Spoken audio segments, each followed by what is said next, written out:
noches.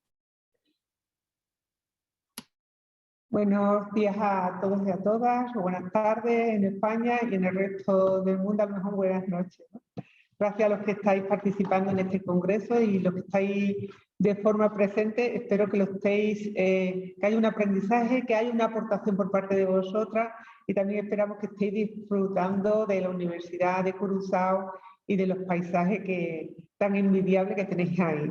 Bien, pues nosotros, María Ángeles y yo, vamos a hoy, no es una plenaria convencional, ya ahora os explicaremos un poco la dinámica, y vamos a tratar el ODS, el Objetivo del Desarrollo Sostenible 4, garantizar una educación inclusiva y de calidad y asimismo promover el aprendizaje duradero durante toda la vida.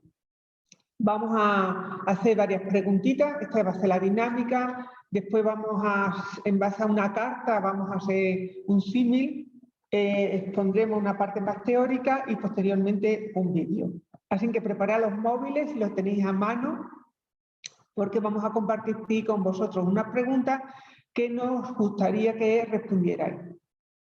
¿Tenéis los móviles a mano? ¿Estás compartiendo? Sí, tienen que entrar ahí en menti.com y ingresar el código que tenéis ahí, 5618 3867. Son simplemente dos preguntas. Contestáis a la pregunta y pasáis a la siguiente. Nosotros, como ayer tuvimos la suerte de escuchar a Elena Ortega y dijo lo de la microencuesta, nosotros somos muy aplicadas y solamente hemos puesto dos preguntitas.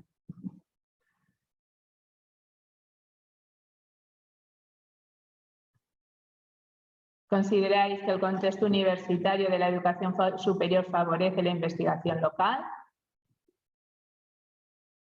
Y la otra pregunta es si en una investigación, ¿qué es más relevante? ¿Pasar de lo local a lo general o viceversa? De lo local a lo general. De lo general a lo local. ¿Habéis encontrado la página web? Sí, ¿no? Supongo. Sí. Vale, pues entonces dejamos de compartir y ya empieza Carmen. Vale, pues a continuación vamos a poner, vamos a hacer el símil que hemos comentado de la carta. Un segundito. A ver si lo tenemos aquí. María Ángeles, cuando quieras. Es una carta es un libro en este caso ¿cómo se llama? Samir Nair, que se llama La inmigración explicada a mi hija. Y nosotros la hemos adaptado para este congreso. ¿Ves, Carmen? Cuando nos ponemos a hablar sobre los extranjeros y los inmigrantes, muchas palabras se repiten una y otra vez. Por ejemplo, identidad, diferencia, comunidad, etnia, discriminación, generación, gueto, integración, visibilidad, universalismo, en fin, un montón. No estoy segura de entender lo que significan, porque se utiliza un poco hacia el tuntún. Sobre todo porque a veces la misma palabra uno pretende ayudar a los inmigrantes y otros quieren excluirlos. Bien, no sé si me entiendes. A ver, María, ¿cómo te diría? Desde luego que entiendo, ¿vale? Porque la verdad que yo tampoco estoy muy segura del significado de estas palabras. Como tú bien dices, se utiliza al tuntún. Y no es la utilización de las palabras, sino el contenido que lleva esas palabras. Muchas veces las palabras crean realidades, ¿no? Hay veces que hay palabras que alejan y otras veces acercan, otras veces que ayudan o otras veces, en otros casos, abandonan, comprenden o critican injustamente. La verdad es que no sabemos muy bien. Y también muchas veces depende del contexto cultural donde se hable con esa terminología. Y no obstante, se utiliza muchísimo, ¿vale? De forma indiscriminatoria, pero no se sabe realmente el contenido y la sustancia de esa palabra. ¿Y resultan útiles? Bueno, yo hoy no vamos a tratar aquí de dar ninguna clase, María Ángeles y yo, pero vamos a intentar a seguir este camino, ¿no? El apostar por la diferencia y ver estas funciones. Bien, la diferencia forma parte del día a día de todos nosotros y es el corpus de los agentes normativos, donde las diferencias se convierten en una parte importante de cada investigación, ¿no?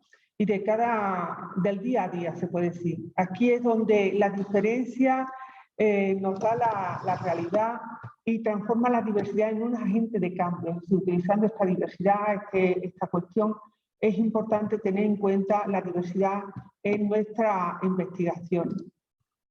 En las universidades tenemos que tener en cuenta este contexto y esta realidad. Cada vez está más acentuado el que haya una población inmigrante, una población con diversidad, una población de mujeres, una población de estudiantes que trabajan y estudian.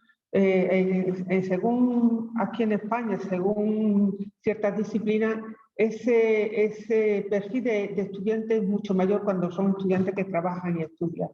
Son los denominados estudiantes tradicionalmente excluidos del sistema educativo y que hoy día forman parte de nuestra realidad.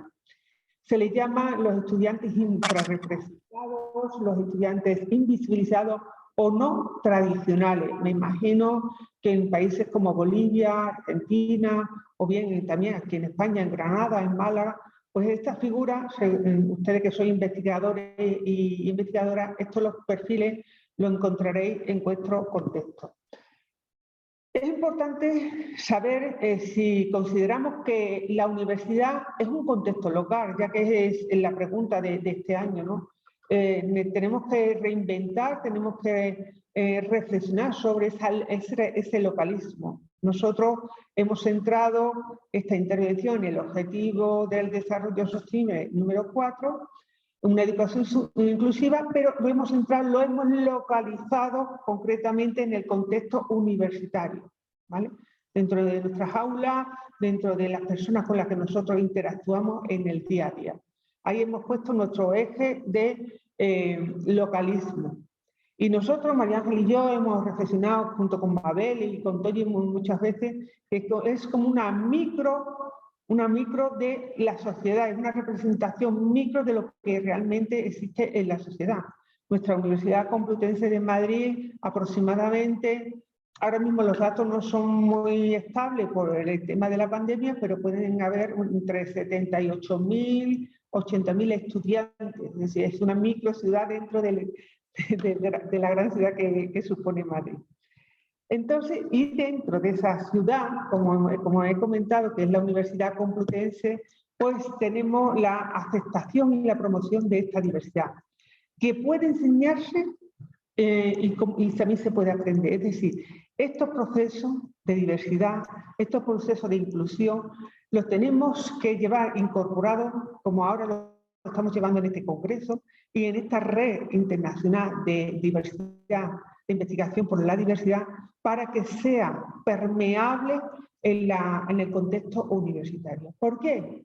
Porque los estudiantes de hoy día, los que están ahora mismo matriculados en grado, en máster o en doctorado, serán los futuros profesionales que contratarán a diversas personas. Y si llevan el discurso de la diversidad incorporada, es más fácil que haya posibles contrataciones. Es un tema que en el ruego y pregunta salió en el día de ayer. Es un modelo para la diversidad, es posible gracias a que hay que desmontar esas creencias profundamente arraigadas en los entornos de los valores que hemos construido respecto a las diferencias humanas. Si nos miramos el brazo, ¿qué vemos? 5 dedos diferentes. Este ejemplo lo puse ayer con Elena, y todos de un mismo tronco, cada uno diferente. En teoría tenía que ser todos iguales, ¿no? O 5 troncos diferentes. Entonces nos tenemos que plantear cómo interpretamos la diferencia individual, qué tipo de reconocimiento y valor le otorga a la misma, quiénes somos nosotros y quiénes son los otros en este juego de la inclusión y en este juego de la exclusión social. Es importante en este sentido hacernos estas preguntas para seguir avanzando. Ya en 1999 el entonces director general de las organizaciones de las Naciones Unidas, Federico Mayorga Zaragoza, en el prefacio del libro Los 7 saberes necesarios para la educación del futuro, señala que la educación es el motor del futuro. Y mi abuelo siempre decía que la ignorancia mata más que el hambre. Suerte tenemos nosotros de pertenecer a la academia y de poder investigar, ¿no? Ya que constituye uno de los instrumentos más poderosos para realizar este tipo de cambios. Uno de los desafíos más difíciles será modificar el pensamiento. Eso es la reflexión que hace Federico Mayor Zaragoza. Es muy difícil cambiar nuestro pensamiento, pero no imposible, si no, no estaríamos aquí en esta arena. De manera que contemple la complejidad creciente y sobre todo la rapidez con la que se producen los cambios y lo imprevisible que es nuestro mundo, y más a hoy día. Ayer citamos uno de los libros que es, no sé si lo habéis leído, o si no lo habéis hecho pues, y tenido oportunidad, ¿quién se ha llevado mi queso? ¿No? Vivimos en la, como dice Bauman, en la era del amor líquido, en los tiempos líquidos, un poco vivimos en esa incertidumbre. En esa incertidumbre y en ese cambio de pensamiento hacia la diversidad. En la actualidad, aquí en España, bueno, en Europa concretamente, desde hace ya aproximadamente unos 15 años estamos con un nuevo modelo de enseñanza, que es en el contexto europeo de educación superior. Se hace necesario promover este enfoque de la diversidad. Es clave que las universidades amplíen sus políticas sociales y educativas para atender al estudiantado que necesita una serie de recursos. Ese estudiantado, como he dicho anteriormente, infrarrepresentado, invisibilizado y que nunca ha sido visible. Cuestión que puso de manifiesto en el día de ayer Elena. Las personas que tienen una diversidad funcional, una discapacidad, han sido invisibles. Lo más importante ha sido ahora, con la declaración, visibilizar y poner en valor sus capacidades, con el objetivo de que ellos tengan y ellas tengan un aprendizaje de satisfacción y así garantizar una educación inclusiva y de calidad. En el informe del Espacio Europeo de Educación Superior del 2015 se recoge, hicieron un informe, ¿no? Y una de las cuestiones muy destacadas de este informe es que se estudió un poco el perfil de estudiantado a nivel socioeconómico. Y también otra variable importante fue que se percibió que no había un seguimiento de ciertas poblaciones, en concreto de las personas que tienen diversidad funcional, discapacidad y de las personas inmigrantes. Dar cuenta como ya el propio sistema educativo tiene en cuenta a este tipo de población, que en un momento determinado, en otros momentos históricos no ha sido así. Por tanto, en relación con el desarrollo de la educación inclusiva, se ha de tener en cuenta a los estudiantes con diversidad y debemos de plantearnos una serie de interrogantes. ¿Cómo conseguir un mayor interés de este tipo de enseñanza? Nos estamos refiriendo a no una enseñanza individualizada, sino a una enseñanza basada en los principios de igualdad, de equidad y de inclusión.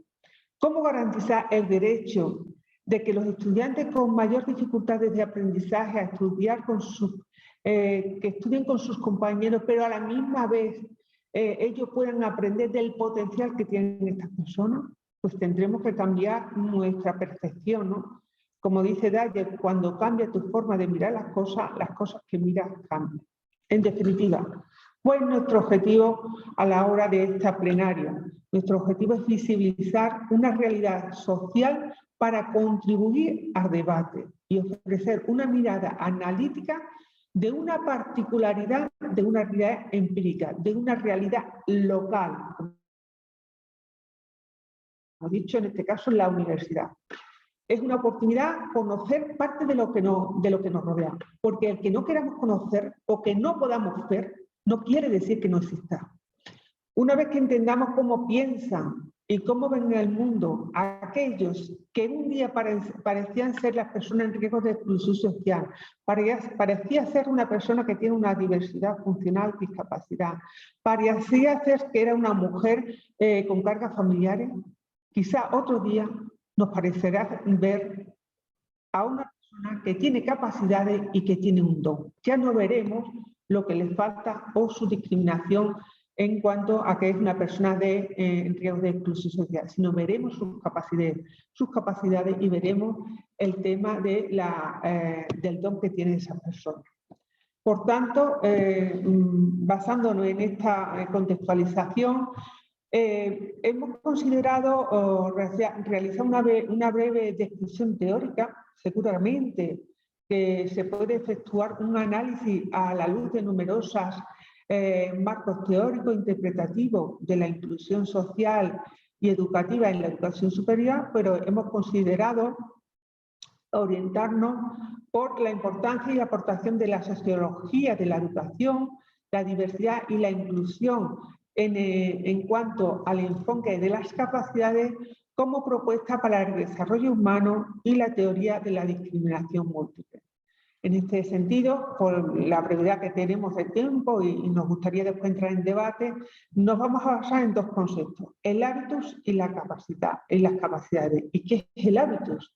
Bueno, lo que seáis de la rama de la sociología, seguro que conocéis a Pierre Bourdieu, sociólogo francés, y entonces él nos introduce en el tema del hábitus, que a través de aquella experiencia que nosotros hemos vivido, que acumulamos en el transcurso de nuestras vidas, las personas tenemos incorporado en nuestro cuerpo una serie de disposiciones y de hábitos que permiten articular una estructura interna de la subjetividad y la estructura social externa del contexto donde interactúa. En cuanto a la estructura interna es lo que nosotros pensamos y la estructura objetiva se refiere al contexto. Puede ser en Argentina, en Granada, en Madrid, y seguro que ponemos aquí una palabra y cada uno le damos una interpretación dependiendo de ese contexto. Así construimos dos estados de una misma historia, por lo cual se desarrolla unas estrategias de adaptación forjando nuestra forma de pensar, sentir y actuar. En este sentido, la articulación que hace Bourdieu entre la estructura y la acción, el objeto y el sujeto, lo material y lo simbólico, lo micro y lo macro, consideramos que pueden resultar muy fecundos para el análisis de los procesos en los diferentes campos, como puede ser la familia, puede ser el contexto académico o laboral. Pero en nuestro caso hemos localizado en el contexto académico universitario. Y contribuyen a facilitar o al mismo tiempo a obstaculizar las trayectorias sociales de cada persona en un espacio social. Y ya lo veremos a qué nos estamos refiriendo con que facilitan o al revés obstaculizan. Estas estrategias permiten llevar a cabo actos de conocimiento práctico basados en la identificación y el reconocimiento de estímulos condicionantes. Y aquí metemos un poquito la psicología, ¿no?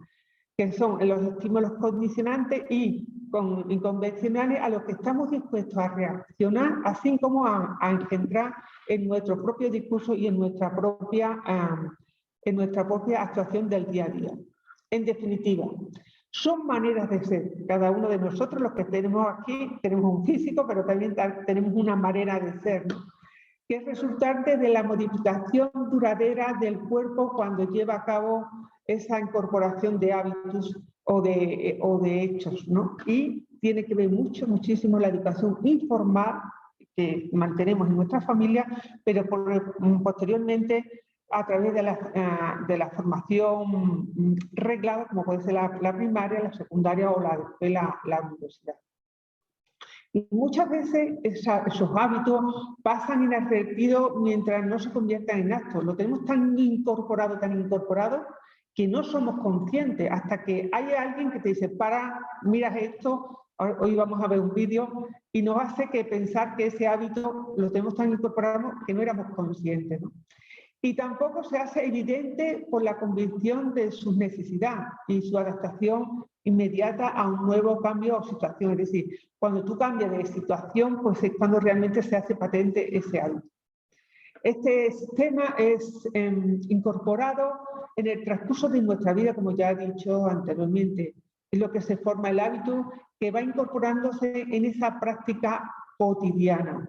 Es como, no sé si ayer lo dije con Elena, es como el chirimiri o el agua del Carabobo, que es esa agüilla cuando están los días nubladitos, está muy nublado y te va calando y no te das cuenta. Pues así pasa con las cuestiones culturales, con el sistema educativo, etcétera, etcétera.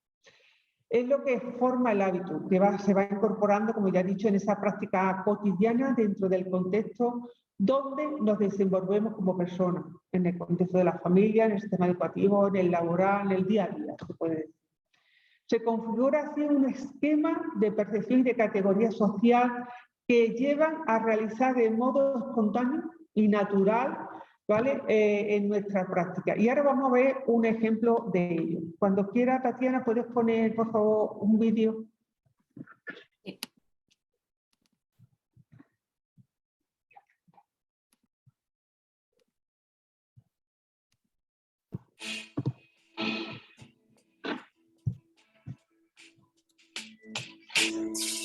Gran parte de la información cotidiana está contenida en los textos en papel.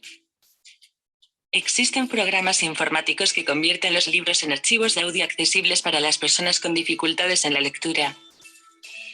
La eficacia de estos sistemas se ve muy reducida cuando los libros están subrayados. Este es el audio que se obtiene cuando se procesa un texto subrayado. Papel social de la mujer en todo el mundo. La joven variedad de...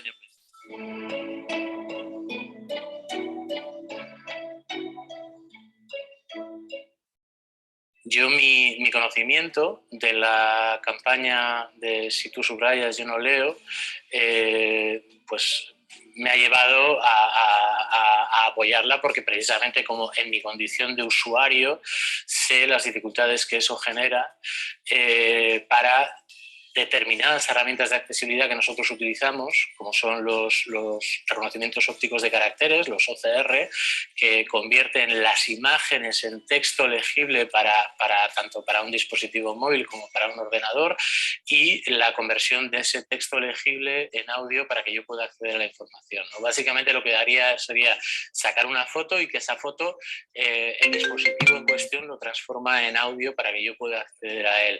Obviamente, esas herramientas dependen de la claridad con la que la imagen se tome del texto y obviamente en los casos en los que hay anotaciones a mano o subrayados o otro tipo de interferencias o ruido dentro del texto, pues hacen que se dificulte seriamente esa lectura a través de esas herramientas.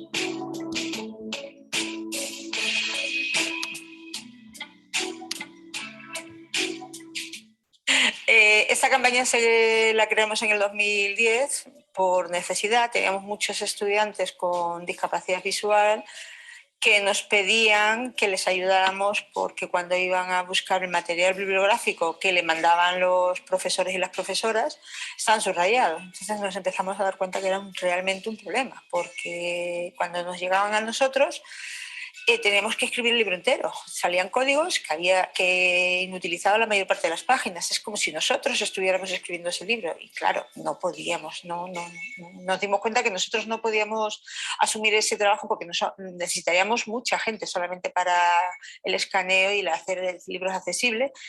Y vimos la necesidad y se nos ocurrió, pues vamos a hacer una campaña en la universidad en colaboración con las bibliotecas para que los estudiantes, aquellas personas que subrayan los libros se dan cuenta de las barreras que están creando en muchas ocasiones sin darse cuenta. Y hace ya unos cuantos años, Toño y Durán, de la UPD y yo, se nos ocurrió esta campaña de subrayas yo no lo leo, porque vimos que había un gran problema con los subrayados en los libros en texto y los escaneados para las personas con discapacidad visual o las print disabilities que llaman en inglés, ¿no? Porque no solamente es una cosa que afecte a discapacidad visual, que es lo más evidente, sino también puede afectar a trastornos del aprendizaje, a dislexia y otro tipo de personas que tengan problemas al acceso en texto escrito. Entonces, el subrayado, vimos que lógicamente el OCR no puede capturar las letras, normalmente lo confunde con símbolos diacríticos y era un problema gravísimo a la hora de poder acceder a la información por este tipo de usuarios y se les mermaba su derecho a la información, como cualquier otra persona.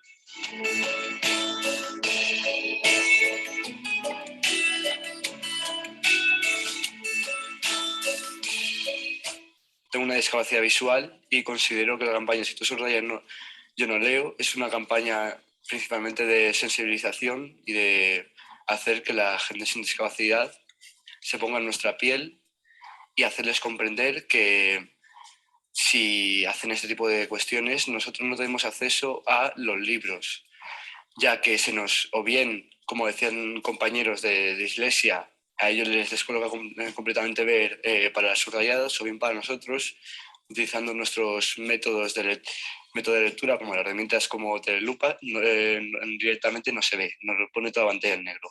Estuvimos dando vueltas a qué podíamos hacer y empezamos pues hace ya, no me acuerdo, 5 o 6 años, por lo menos, a hacer una campaña por el Día Internacional de la Discapacidad en diciembre, con carteles, con marcapáginas, difundiendo por la biblioteca, difundiendo en las aulas.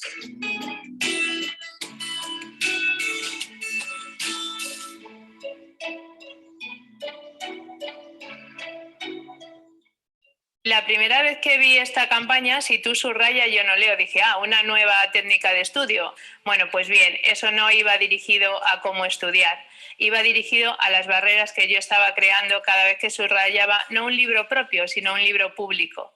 Un libro público que no es solamente para mí, que es para mí y para todos los estudiantes que a partir de ahora ese libro no lo pueden comprar porque posiblemente esté descatalogado.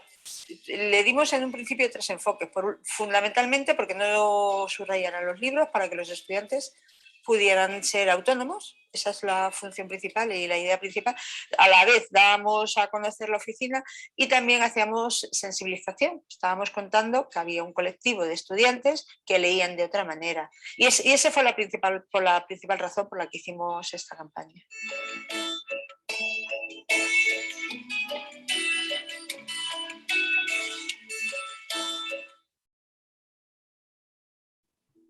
Considero que tenemos que hacer un cambio de mirada y, como dice Dyer, cuando cambias tu forma de mirar las cosas que miras cambian. Es un derecho para los estudiantes el poder desarrollar su vida académica en las mejores condiciones posibles.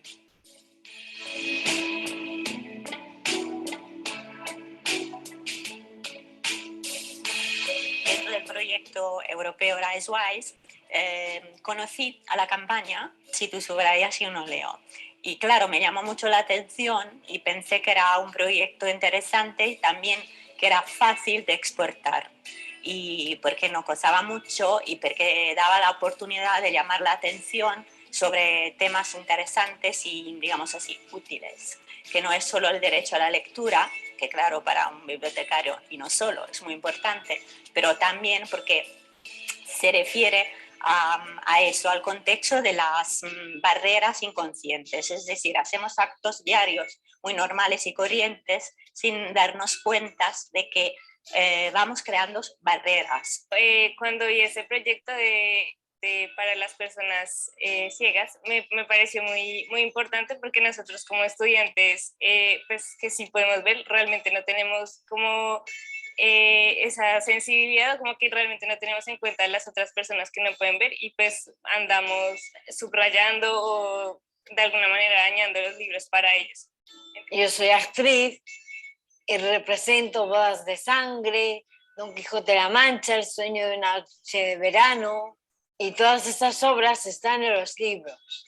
Los libros son la cultura y es importante que todos leamos un poco para que podamos aprender a leer. Entonces, tú eres actriz y las obras que tú representas, ¿dónde están? En los libros.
Bueno,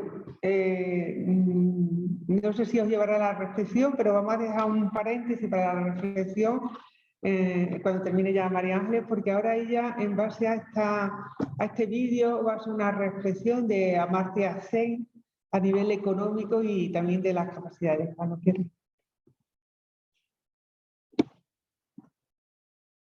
Bueno, pues nosotros ya acabamos de ver una experiencia de lo local, ¿no? Como un problema local, pues nos hace llevar a tomar una solución local.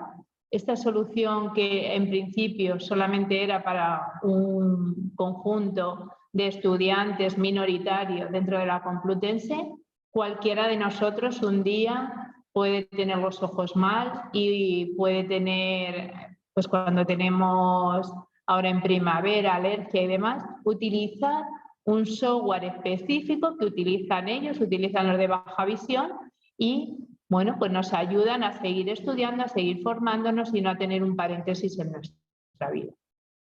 Entonces, Esperanza Bauser afirma que las personas somos diferentes y, en consecuencia, el sistema educativo debe ser lo suficientemente flexible como para acomodarse a las particularidades individuales, de modo que las tenga en cuenta a la hora de diseñar el modelo más ajustado a estas. En el primer informe mundial sobre la discapacidad, así en el 2011, creo que fue más o menos, contribuye a visibilizar los obstáculos con los que se encuentran estas personas. En el prólogo de este informe, el profesor Hawkins señala: es un deber moral el eliminar los obstáculos a la participación e invertir fondos y conocimientos suficientes para liberar el inmenso potencial de las personas con discapacidad. Y esto es a los que nunca se les ofrece esa oportunidad de brillar. Lo que decía antes Carmen, que un día vemos en la calle a una persona con discapacidad y otro día vemos en la calle a una persona que nos está ayudando, que nos está explicando una cosa, una persona con grandes capacidades.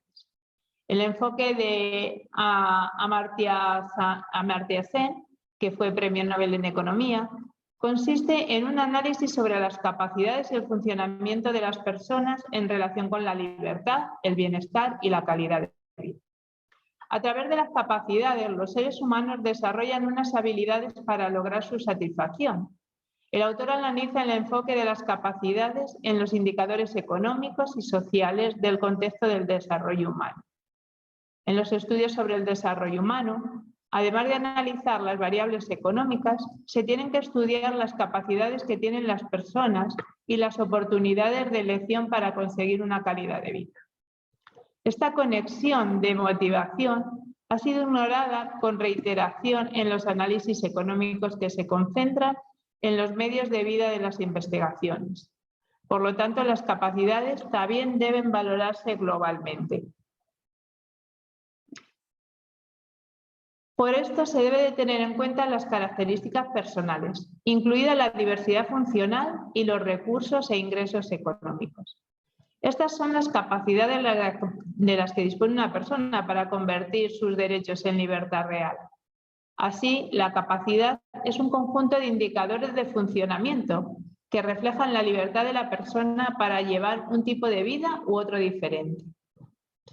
Sobre el bienestar humano es la capacidad y la libertad de elección las que tiene la persona para actuar sobre distintas opciones y para llevar una vida digna, una vida que implique buena salud, buenas relaciones sociales, seguridad personal y ambiental. Que nadie decida por nosotros. Hay algunas veces que determinados colectivos se les impide hacer determinadas cosas porque pensamos que no son capaces. Decimos, no les vamos a preguntar a los niños porque ellos no son autónomos. Bueno, ellos saben perfectamente cómo contestarte. Vamos a preguntar a las personas con diversidad intelectual porque ellos no van a aportar. Bueno, pues es que es ahí donde debemos de fijar nuestro centro de atención. No hacer un mundo para ellos, porque tal vez a lo mejor ese mundo no sea el que ellos quieren, sino que debemos de hacer un mundo con ellos, contando con ellos, participando ellos. Las personas difieren entre sí por múltiples circunstancias y características. Dependiendo del contexto en que vivan, se tendrán unas u otras oportunidades. Un ingreso igual puede dejar subsistir mucha desigualdad respecto a nuestra capacidad para llevar a cabo lo que valoramos. Esto lo ponemos muchas veces en conocimiento los economistas cuando hablamos de salario mínimo o cuando hablamos de desempleo. Tal vez 400 euros digan, pues es que eso es poco, ¿para qué persona? Para una persona que tiene una discapacidad funcional y que necesita tener una persona de apoyo, una persona que vive en una ciudad y que no tiene techo donde vivir, en un pueblo pequeño donde tiene otras circunstancias, etc. Entonces, cuando hablamos de ingreso, por eso tiene que ir unido a la persona, a lo local, al nombre propio. Una persona con diversidad funcional no puede funcionar de la misma manera que una persona sin diversidad. En consecuencia, como hemos indicado, se debe tener en cuenta diversas variables, como la existencia de otros recursos, la relación de estos recursos con la demanda, de tal manera que el alcance de privación comparativa de una persona con diversidad funcional con respecto a otra no puede ser juzgada solamente por sus ingresos. Porque esta persona puede tener muchas desventajas, porque su ingreso le permite realizar verdaderamente lo que necesita, como poder cursar unos estudios universitarios, etc. Algunas veces cuando hablamos de igualdad, hay que hablar de equidad o de igualdad. Si a todo el mundo le damos lo mismo, 5 euros, 25 euros, eso no es igualdad. ¿Por qué? Porque igual uno tiene muchos recursos económicos en casa y esos 5 euros no le hacen nada. Otra persona que no tiene recursos con eso ya ha podido comer ese día. O cuando a todos les damos un ordenador. Bueno, pues a lo mejor un ordenador a mí no me sirve para nada si no tiene un software específico y a otra persona está encantada porque puede llevar a término sus estudios. A propósito de este tema, en las evaluaciones también se debe trabajar esta variable de la diversidad personal y social, ya que las verdaderas capacidades de una persona deben, directa o indirectamente, ser contabilizadas con las desventajas y los problemas que ha tenido este individuo. Las capacidades. Antes estábamos hablando de los hábitos y por eso decíamos el hábito del subrayado. Desde pequeño nos enseñan a subrayar para extraer las ideas fundamentales. Cuidado, ¿dónde vamos a subrayar? ¿En un libro que cuando terminemos el examen lo vamos a tirar a la basura y que va a servir simplemente para nosotros? ¿O un libro público que posiblemente dentro de 100 años sea algo que nuestros nietos o nuestros bisnietos tengan que leer y no entiendan por qué nosotros tenemos ahí unas partes escritas de un color y otras de otro color? Hablemos ahora de la otra parte, que son las capacidades. La investigación está centrada principalmente en los riesgos, en las necesidades, en los problemas, en las carencias, en las dificultades, en las situaciones de conflicto, al tiempo que en ocasiones se ignora el trabajo sobre las fortalezas que se presentan en cada caso individual, grupal o comunitario. ¿Cuántas veces, incluso ahora, estamos diciendo es que estas personas necesitan un software o estas personas necesitan, pobrecitos, tienen carencia económica, tienen carencia? y nunca ponemos el enfoque en esta persona que tiene esta capacidad. Le vamos a dotar de un equipo para que esa capacidad se transforme en talento, se transforme en éxito, se transforme en un premio porque ella puede desarrollar toda su integridad. El enfoque de las fortalezas no es una novedad en el trabajo social, ya que en las obras de Marie-Hélène Richmond, por ejemplo, a principios del siglo XX, ya se encuentran referencias relacionadas con los factores potenciadores y los recursos internos de las personas en la intervención profesional. La perspectiva basada en las capacidades ha tenido un importante desarrollo posterior frente a los déficits y las carencias. Bueno, pues esto era todo lo que os queríamos contar nosotros sobre los hábitos y las capacidades de las personas y, bueno, pues igual que antes os voy a compartir la pantalla para que metáis otro número en la encuesta que nosotros hemos desarrollado.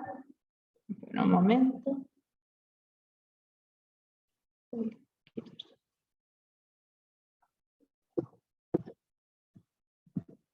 ¿Vale? Comparte una experiencia significativa de tu universidad. Esta sería una pregunta para empezar el debate ahora de, bueno, pues, ¿qué os ha hecho reflexionar en esta charla plenaria que Carmen y yo os hemos estado aquí transmitiendo? ¿Qué os ha faltado?